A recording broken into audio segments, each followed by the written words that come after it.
जल्दी जल्दी बोला यार हैप्पी न्यू ईयर, एक घंटा बाद ना तो चढ़ जाए बिया। चुम्मा दे दी हो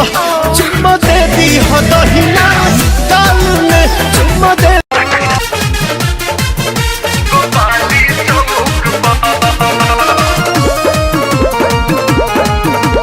पिछले साल की भांति इस साल भी पावर स्टार पवन सिंह अपने जन्मदिन पर देने जा रहे हैं अपने फैंस को बहुत बड़ा तोहफा। जी हाँ, जैसा कि आप लोग कई सारे तस्वीर देख पा रहे होंगे कि पावर स्टार पवन सिंह, डिंपल सिंह जो कि एक फ्रेम में आप सभी को नजर आ रहे हैं। जी आप सभी को बता दो कि दिल्ली में पावर स्टार पवन सिंह अपने नए गाने की शूटिंग किए हैं, जिस गाने में आप सभी को एक बार फिर से पावर स्टार पवन सिंह और शिल्पी राज का मधुर आवाज सुनाई देगा, जिस गाने में पावर स्टार पवन सिंह और डिंपल सिंह का जबरदस्त परफॉर्मेंस आप सभी को देखने को मिलेगा। रिपोर्ट के माने तो ऐसा रिपोर्ट निकल के आ रहा है कि ये जो कि न्यू ईयर पार्टी सॉन्ग भी होगा और साथ ही साथ पावर स्टार पवन सिंह की तरफ से अपने फैंस को जो कि जन्मदिन पर तोहफा भी दिया जाएगा। जैसा कि आप सभी को मालूम है कि 5 जनवरी को पावर स्टार पवन सिंह का जन्मदिन है, यानी कि 1 जनवरी से ही पावर स्टार पवन सिंह के फैंस पवन सिंह का जन्मदिन मनाने लगते हैं, यानी कि आप लोग के लिए न्यू ईयर पार्टी सॉन्ग भी आ रहा है और साथ ही साथ पावर स्टार पवन सिंह की तरफ से बहुत बड़ा तोहफा आप लोग के बीच में आ रहा है। फिलहाल गाने की शूटिंग पूर्ण रूप से कंप्लीट हो चुका है, जिस गाने का डायरेक्शन किए हैं पवन पाल जी। तो ये रिपोर्ट आप सभी को कैसा लगा और कितने बेसब्री से आप लोग पावर स्टार पवन सिंह के नए गाने का इंतजार कर रहे हैं, अपना राय जरूर ही कमेंट बॉक्स में बताइए और साथ ही साथ इस वीडियो को ज्यादा से ज्यादा लाइक कीजिए,